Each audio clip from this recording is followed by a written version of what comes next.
नमस्कार, भारत एक्सप्रेस देख रहे हैं आप। मैं हूं आपके साथ आकांक्षा त्रिपाठी। बिहार में विधानसभा चुनाव को लेकर मतदान सुबह से ही जारी है। लोग अपने घरों से निकलकर मतदान कर रहे हैं और वोटिंग परसेंटेज जो सामने आ रहे हैं वो ये दिखा रहे हैं कि लोग काफी ज्यादा उत्साहित हैं और इस लोकतंत्र के पर्व में लोग आगे बढ़कर वोट कर रहे हैं। और अब 11 बजे का जो वोट परसेंटेज सामने आया है उसके हिसाब से ये पता लग रहा है कि बढ़िया वोटिंग चल रही है, क्योंकि 27.65% वोट जो है अब तक बिहार में पड़ चुके हैं। अगर राज्य की माफ कीजिएगा, अगर जिलों की बात की जाए तो जिलों में जो है वोटिंग परसेंटेज कहीं ज़्यादा भी हैं और कहीं कम भी हैं। तो 27.65% जो है वो ओवरऑल वोटिंग परसेंटेज है बिहार का। तो ऐसे में ये साफ हो रहा है कि जनता जो है वो घर से बाहर निकल रही है और बिहार में वोटिंग अच्छी बढ़िया से हो रही है, मतदान अच्छे से हो रहे हैं। इसी पर बातचीत करेंगे और इसके साथ ही आज जो है आरजेडी की तरफ से वोटिंग के बाद आरजेडी के जो नेता हैं उन्होंने ये आरोप लगाया है कि वोट को धीमा करने की कोशिश की जा रही है, मतदान को धीमा करने की कोशिश की जा रही है, बिजली काटी जा रही है। तो ये एक साजिश है ताकि गठबंधन के जो वोट पड़ रहे हैं उनको रोका जा सके। जिसके बाद इस पर इलेक्शन कमीशन का हालांकि साफ तौर पर ये कहना है कि ऐसा कुछ भी नहीं है, ये आरोप बिल्कुल निराधार है, भ्रामक है। और अब इसी पर बातचीत मेरे सहयोगी वरिष्ठ सहयोगी मेरे साथ मौजूद है हरिशंकर सर, उनसे करेंगे। सर देखिए, एक तो पहला तो वोटिंग परसेंटेज की अगर बात की जाए तो पहले सुबह जो था उससे बड़ा और 27.65% वोट अभी तक पड़ चुका है। तो इससे पता लग रहा है कि बिहार की जनता घर से बाहर निकल रही है और वोट कर रही है। तो अब अगर देखा जाए तो अभी पूरा दिन बाकी है, तो उसके हिसाब से 27 मतलब ये कह सकते हैं 30 के करीब 30% वोट थोड़ी देर में पड़ जाएगा। तो ये अच्छी देखा जाए तो शुरुआत हो गई है। देखिए 9 बजे के आसपास जब हमने बातचीत की थी, जब उस समय वोट परसेंटेज पहला आया था, तो उस समय 13.15 के करीब था, 13.15, और इस समय 27.65 है, मतलब डबल। 2 घंटे में वोट प्रतिशत जो है सीधे डबल हो रहा है। और अगर यही प्रतिशत रहता है, अब इसको आप आराम से बम्पर वोटिंग कह सकती हैं। कई जगह पर लंबी लंबी कतारें लगी हुई हैं। अब कई ऐसे ज़िले हैं जैसे लखीसराय है, बेगूसराय है, गोपालगंज है, यहाँ पर वोट प्रतिशत जो है वो 30% के आसपास है, 30 से ज़्यादा है बल्कि कई ज़िलों में।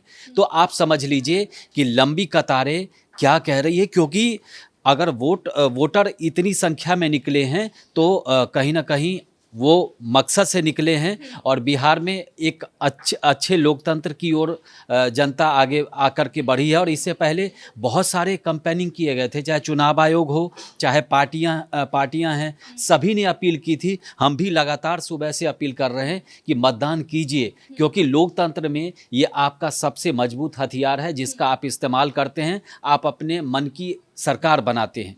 सर लेकिन एक चीज़ हम देख रहे हैं कि वोटिंग परसेंटेज तो बढ़ रहे हैं और अच्छा लोग वोट कर रहे हैं, लेकिन मुस्लिम बहुल सीटें जो हैं वहाँ पर कहीं ना कहीं थोड़ी कमी देखने को मिल रही है।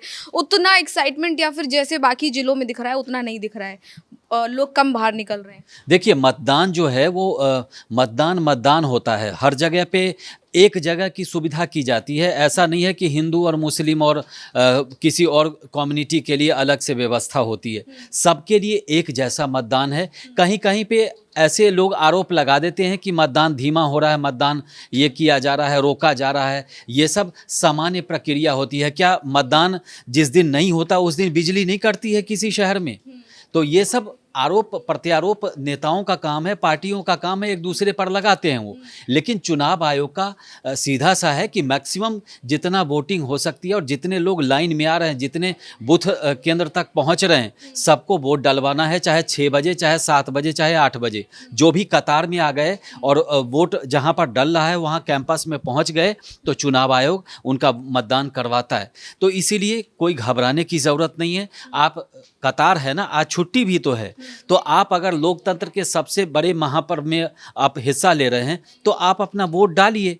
और हो सकता है आपको 10 मिनट लगे, 15 मिनट लगे, आधा घंटा कतार में इंतज़ार करना पड़े, तो उससे क्या दिक्कत है? कतार तो ज़िंदगी में हमेशा लगी रहती है।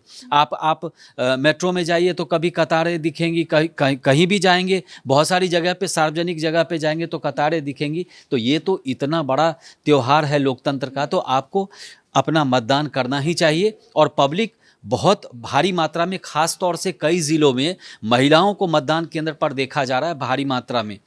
सर एक चीज़ बिहार में सच बोल रहे हैं आप कि हाँ ये महिलाओं और युवाओं का काफ़ी ज़्यादा देखा जा रहा है कि उनकी भागीदारी इस बार बहुत है, लेकिन अभी आरजेडी की तरफ से ही कहा गया है कि बिजली काटी जा रही है और मतदान को रोकने की कोशिश मतलब धीमी करने की कोशिश की जा रही है। मत तो इसके बाद इस पर इलेक्शन कमीशन का हालांकि कहना है कि ये जो आरोप है ये निराधार है, लेकिन इन सब चीज़ों से कहीं ना कहीं इफेक्ट पड़ता है ना कि नेगेटिव जा रहा है ये सब कुछ, की तैयारियां क्योंकि मतदान को लेकर बहुत पहले से की जाती हैं, और चाहे सुरक्षा की बात कर लें चाहे और चीज़ों की भी बात कर लें, तो ये पार्टियों को भी समझना चाहिए कि नेगेटिव इम्पैक्ट ऐसा नहीं डालना चाहिए इन सब चीज़ों को। देखिए हर पार्टी जो है अपने अपने लोगों को मैसेज देती है। मैसेज ये देती है कि उनको मतलब वो क्या चाहते हैं, उनके नेता क्या चाहते हैं। अब ये कहने का मतलब क्या है, जब चुनाव प्रक्रिया चल रही है उस समय ये कहने का मतलब नहीं है। और अगर आरोप निराधार हैं, जैसा चुनाव आयोग कह रहा है कि गलत आरोप लगा रहे हैं, ये भ्रामक है, तो भ्रामक इसीलिए कोशिश इसलिए की जाती है।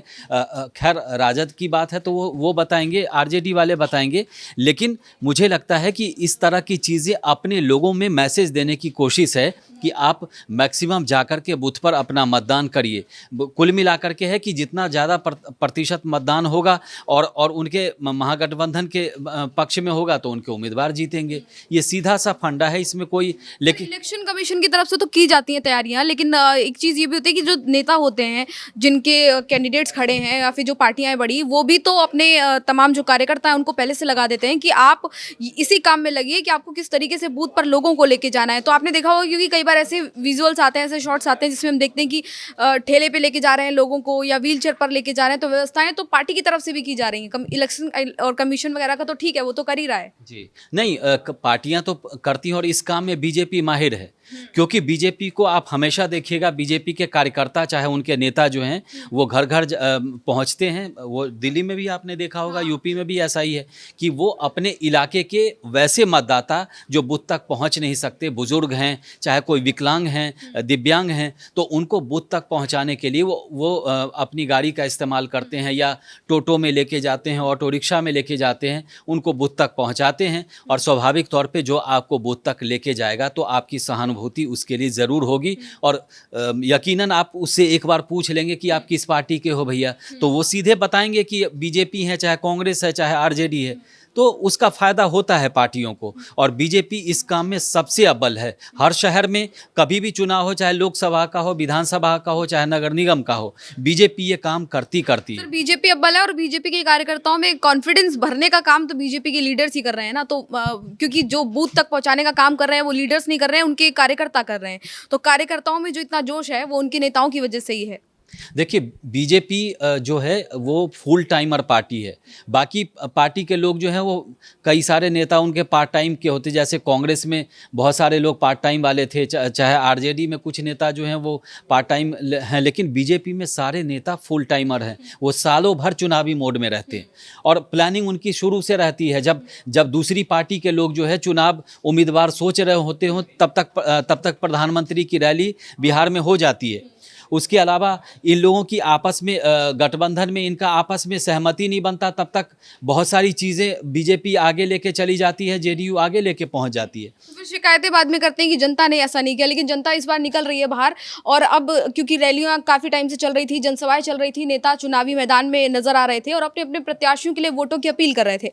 अब इस सब के बाद जो रिजल्ट का टाइम है वो आने वाला है पास। आज जो है परीक्षा है, परीक्षा की घड़ी है, पहला दिन है, तो तमाम जो प्रत्याशी हैं जिनकी किस्मत जो है मतदाताओं के हाथ में है उसका फैसला जल्द होगा। और आज क्या क्या अपडेट और आने वाला है पूरा दिन वो हम आपको ऐसे ही बताते रहेंगे थोड़ी थोड़ी देर में। जिस तरीके से लगातार हम अब पूरी जानकारियां और ग्राउंड से जो हमारे तमाम सहयोगी हैं जो इन्फॉर्मेशन भेज रहे हैं वो आप तक हम पहुंचाते रहेंगे। तो फिलहाल इस जानकारी में और इस बातचीत में इतना ही, और तमाम जानकारी और अपडेट्स के लिए देखते रहिए भारत एक्सप्रेस।